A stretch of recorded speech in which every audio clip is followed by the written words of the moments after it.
If you decide to embark on this spiritual journey and you decide to really stick to it, these are some of the things that you can experience. Number one, realizing true love and joy within yourself and making it your way of being, just a general way of being. You save years of your life, like literally years of your life, pursuing things and wasting your time with things that ultimately won't give you that outcome that you're looking for. But instead, you're put on that right path to ultimate fulfillment that everyone on this planet is either consciously or unconsciously trying to go towards. As much as you think that suffering happens to you, it's not happening to you, bro. It's happening inside of you. You're creating suffering within yourself by either 5 things: attachment, fear of control, losing control, not getting approval, not knowing what's gonna happen. You know, all these things are created within you. Within your ego too, suffering, attachment. Another thing that being on the spiritual path will do to you is that it'll help you overcome hardships, because you understand that these challenges in life aren't necessarily bad things that are happening to you. They're just challenges that you have to overcome to make you stronger. They're not negative at all. Challenges you face are part of the journey.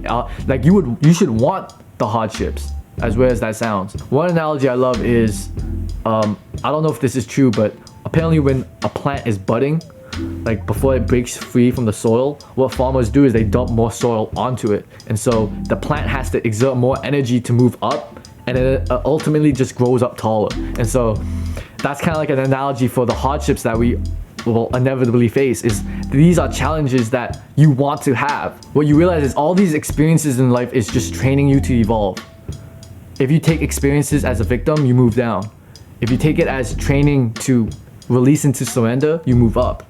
You know, you're put on this planet to get triggered, essentially. And you can either get bitter or get better. This is for real. Like, you can view any event positive or negative. You decide that. This is a hidden power that you have that most people don't know they have access to. If you view an event as negative, it just ends. It's like, oh shit, well, it sucks. Nothing I can do about it. But if you view it as a positive, it opens your mind to thinking like, oh shit, okay, so this is a positive. How can I flip this around? How can I make this better for me? Another thing about being on this spiritual journey is that you start just taking care of yourself more. It just happens naturally. It's like almost like your body knows what's good for you, and you start gravitating towards the things that are life affirming rather than life taking. Like one thing this is another thing. Back when I was in Carleton first year, when I was smoking weed every day, I also had this vape. It was like a Juul thing. It's called Stealth. It was like 50 Nick, and I would hit that all the time. I would hit it like all the time. Like, you don't understand. Right before school, right before classes, I would hit it like 5 times just to get this crazy heady and then walk to class. And the weird thing is, I didn't even like the feeling it gave me. Like, it made me feel, I didn't like the feeling. It was almost like a light migraine. Like, my brain just felt like, it was an addiction. I just had to hit it. It just went on for like the whole year, so I kind of got hooked in a way. Before I moved out, before I left, I gave it to my roommate, and I told him like to just keep it. I didn't want it anymore. I thought that was the end of it, but I came home and my sister also had a vape, and so oftentimes I would just go to her room. In fact, this is probably every day. I would go to her room and just hit it. And also I had friends that vaped, and so every time I was around them, I would ask them to like hit their vape, and I would always hit the vape. So I saw myself like, damn, like, well, this is not good. I didn't want to do this, and it wasn't even that long ago when I decided to completely stop. My sister eventually like got off it too, but I still had friends that vaped and they had it. I would still occasionally hit their vape. After hitting my friend's vape, I went to sleep. I had a dream where I was coughing up blood, and I took that as a sign that I should just no more. Like, no more vape. Like, no more fucking vape. None of this artificial, I don't even know what they put in vape. And I remember it got to a point when I was like vaping every day where I was like wheezing. Like, I could hear, like, I would breathe out and I could hear like something, like something. And it was scary as fuck, because I was like, what the hell? Like, these are my lungs. On one hand, it was kind of hard to quit, but on the other hand, it was very easy because it felt very natural. Like, why would I put these things in my body? And so what you realize is when you're on this kind of like spiritual path, I don't like saying that because that sounds fucking stupid, but when you're just bettering yourself, it's like you naturally gravitate towards the things that are life affirming. I naturally started just eating healthier. I naturally just decide to spend like shit ton on supplements. I take a lot of supplement, guys. Like, I take a lot of Eastern herbs. I should make a video on that one day. But like, there's a lot of shit that I take just to like even though I don't even think the effect it has on me is very minimal, but it's just that small percentage increase. You know, I view it like compounding interest. Like all these little things that I'm doing within my day to take care of myself, my self-talk, like that's a huge one too. Most people don't have a positive self-talk, and that's fucking crazy. It's like you're living with yourself. How are you not gonna be your best friend? You know what I'm saying? Like you have to live with yourself till the day you die. So you have to really watch the way you talk to yourself. And we all have different parts of ourselves sometimes. Like you have your lower self and your higher self and your day-to-day self. But you have to find a way to make it so that whenever you catch yourself criticizing yourself or just judging yourself or any kind of negative self-talk, you gotta prepare yourself to first be aware of it, because most people aren't even aware of it sometimes. It just happens unconsciously. But once you make it aware, you have to make it a habit of just like snapping out of it. Like I do it by like, what the fuck? Every time a negative thought kind of comes to my head, I'm like, and I'm aware of it, I'm like, what the fuck? Like, why am I thinking this? This is something you definitely have to work on. I might make a video on that too, but like your self-talk is so crucial. It changes the way you view everything, opportunity, things you're gonna do. Like I remember before starting this YouTube channel, I had a lot of negative self-talk. I was like, damn, I would watch myself on camera and I'd be like, damn, this is so cringy. Or like, man, people don't want to see this. Or like, just thoughts like that. Till like, I realized like, I'm kind of just doing this for me and for the people that I could help. And that kind of changed the way I viewed everything. Another thing about being on this path is that you're just able to experience life more deeply and more richly. A more enriching life. Like have a more deep connection to everything. Like life just hits better. It's almost like, imagine you realize you only had 10 minutes left to live. How would you kind of experience time? How would you experience life? Everything would become more like real to you. It's like, damn, this shit's not forever. So again, this is something that you have to practice, is letting things land and experiencing life more deeply. But I swear, the more you learn about Earth too, and the universe and life, the crazier it gets. Just like the more you learn about it, the weirder things are. Another thing on this path that you end up doing is learning this ability to let go. Letting go. Oh, that's so key. That's the key to solve suffering. Period. Letting go. Being able to let go of suffering, let go of events, let go of thoughts. Letting go is very key, and learning to forgive. It kind of goes hand in hand. There was a lot of things that I was able to forgive myself for. A lot of people that I was able to forgive these past couple months in quarantine. It's pretty crazy, because forgiveness, you think, is something that helps someone else, but really when you're forgiving someone, you're helping yourself the most, because you're telling yourself you can let go of something. When you decide to forgive someone for whatever they did, you're healing yourself. That's a part of healing, is forgiveness. And lastly, the one thing I think is one of probably the best benefit on this list, in my opinion, is just the ability to help and heal more people, and to do so by leading by example. Seeing a difference that you've made in someone's life for the positive is one of the best feelings in the world. Part of the reason I made this channel was to really just help someone. Like, it doesn't matter who it was. Even if it was just someone, maybe I just gave them a small idea and it changed their life for the better. It's like just those small things. Because once you realize that you are reflected in everyone that you meet, that's the main reason you want to give back to and make a positive difference in this world, is because you hear it everywhere, but we are all one. Like, we are all one. When you do something onto someone else, you're just doing it onto yourself. When you don't live an integrous life, when you don't treat people well, it just gets reflected into you and your internal world, and you just will have to live with that.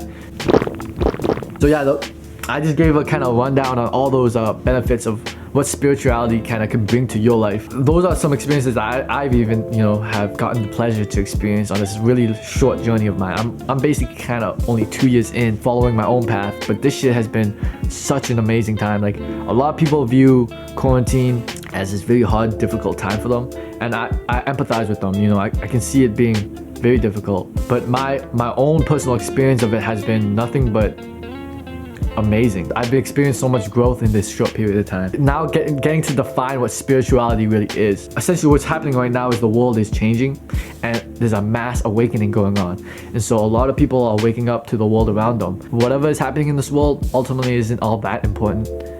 It's your internal world that you can have direct control over, and changes the way that you even see this external world. So if you focus on yourself and your own journey, that's the best thing you could probably do for yourself.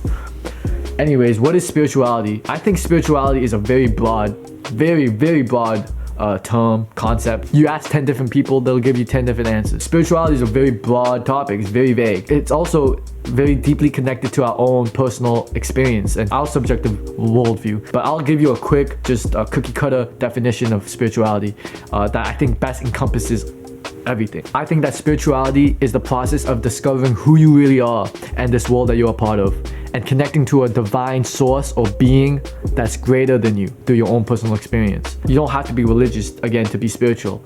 You can be spiritual and not be religious. I don't think there's a better way or worse way. There's just different ways that you can explore spirituality. But again, it's about discovering who you really are beyond just this human form. And the connecting to a divine source or being doesn't have to be God as you imagine it, but just think of it as whatever is beyond us. I know a lot of atheists might have trouble grappling with an idea that there's a being that created this universe, or that there's a being that's beyond. Because I used to be an atheist, and to me religion just didn't make sense to me. If you're more curious on how spirituality is different than religion, I've made a video on that. I'll link it right there.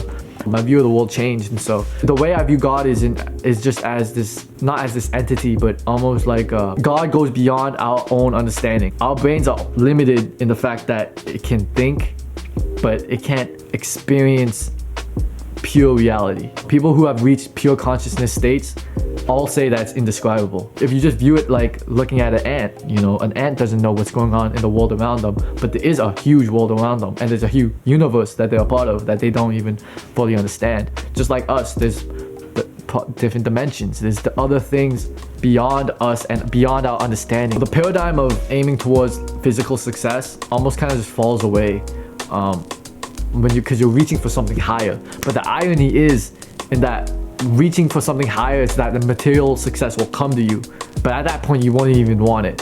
For me, the way I view it is that I think that you shouldn't just denounce worldly things and like live like a monk. I think that the stage of life I'm in the process of, you have to build up your ego before you can transcend the ego. Some people might start learning about spirituality and just want to jump off the deep end and just completely shed their ego and meditate in a cave and completely denounce everything. I don't think that that's what you should do. Personally, I think that you should build up your ego, and eventually when that point comes, to transcend the ego. Not trying to skip any steps in the spiritual awakening process. They call that spiritual bypassing, when you have this false awakening and it actually just strengthens your ego. So what you want to do is not like try to exactly follow the steps of some spiritual person before you. Just live the life that you're living right now. Like live your own, start wherever you're at and just live with certain principles towards a life. So you don't have to shed this ego and just fucking live like a monk and never work and never care about materials ever again. Like that's not something you have to do, but it's just something that might happen along your journey. I'm still trying to gain more in the physical on a certain level because I want to be able to support myself. I want to be able to help more people. So things like that will require me to level up in this physical world. But the difference is that most people think that this physical world is all there is. At the end of the day, you die, right? You will die, and you can't take anything with you. And in my view, what you have left is your soul that you were able to evolve in this lifetime. And you can either keep just focusing on the material world and dying and just reincarnating again, or whatever you believe in, or you can transcend and get to that higher place, right? It's kind of woo-woo, but that's what I believe. Spirituality is just a belief that you are a soul inhabiting a body. A shift happens when you realize that you're not your body. You are not really you. Understand that. You are not really who you think you are. You are not your self-image, okay? You are like this little wave on this ocean that just exists for a little brief second and then joins back with the ocean. You think that you're this singular separate thing that's so, in one way you are completely unique. You have your own personal energy signature, but on another level you're just the wave, right? You're just a wave among other waves that just end up crashing and are part of this larger ocean. Just pondering with that thought for a little while can kind of shift your thinking into, okay, what am I if I'm not just the body? If you want to start your journey through spirituality, the amazing thing is that you can start right now. Wherever you're at, you can just start there. Your journey is your own. You should never just blindly accept teachings from anyone. You should learn from those and respect those that came before you, but you don't have to blindly accept it as truth, okay? Follow your own journey, follow your own heart. It's very crucial that you move from your own perspective. Like, live your own life through your own perspective. There's nobody else that should ever tell you how to see the world, because they haven't been through what you've been through, and they haven't gone through your own experiences. Part of this journey is breaking free from those habits of thinking that have been programmed into us. You can see the effects of blindly following orders throughout history. That's what Nazis were. That's like Nazi Germany. Like, they were just blindly following orders. When you blindly just follow social conditioning and just do whatever is expected of you, you're not living your own life. You're living someone else's agenda that's been put on you. And it really makes me angry sometimes, because shit, it's like, if you don't think for yourself, you can do some really fucked up shit because you're following a crowd, because you don't want to get kicked out of the group. So you'll do some fucked up shit if you base your identity off of a group. I'm gonna make another separate video off that, because I'm so fucking passionate about that one area. But anyway, whether or not you consider yourself spiritual, or like wherever you lie on that spectrum, it's not a question that your beliefs have a profound impact on your life and shape the way you view reality. So you want to question your own beliefs. It's very, very important you question your beliefs, because I promise you, most of the beliefs that you have, most of the thoughts that you have aren't even your own. They're just thoughts that have been put into you. Just ask yourself, what kind of beliefs do I have? Look around you and see what do other people believe? Because like, you might look at someone and think like, oh, how can you believe that? But you have the same tendencies, just with something else. We all have beliefs. We all have some weird beliefs. We all have some false limiting beliefs. You know, everyone has it. But some people have worked on it more than others, and those people, they're some of the most successful people, most charismatic people, is because they've been able to let go of the beliefs that don't serve them. So yeah, just look around and see what kind of beliefs do other people have, and what beliefs have been pumped into them, what beliefs have been pumped into me. Because what I realized is a lot of the things that I believed had a net negative impact on my life. Like, a lot of the thoughts that have been implanted into my head from growing up, from, you know, school and my parents, and from media and the news, all that shit had a net negative on my life. It wasn't adding to my life in a positive way. How many people do you know are ascending rather than on the descent? And this isn't to judge, and you should never judge anybody, okay? Everyone's on their own life journey. Everyone's trying to get their own lessons that they need to get out of life. It's just something for you to think about. Spirituality's focus is on gradual and patient self-improvement and relieving the world of its suffering. The one thing to get out of this video is start your journey now, and don't be too critical of yourself, and be patient with yourself, and understand that your life could be so much better than how it currently is. Even if you already have an amazing life, you have so much more potential to give to others and yourself that you shouldn't give up. Like, keep being on this journey. I got you on this journey. Any questions or anything at all, let me know. Like, I'm here to help. That was my video on what is spirituality and why you should care. So if you learned something from this, please just like this video and subscribe. Support locally owned YouTube channels, and I'll see you in the next video, man. Peace.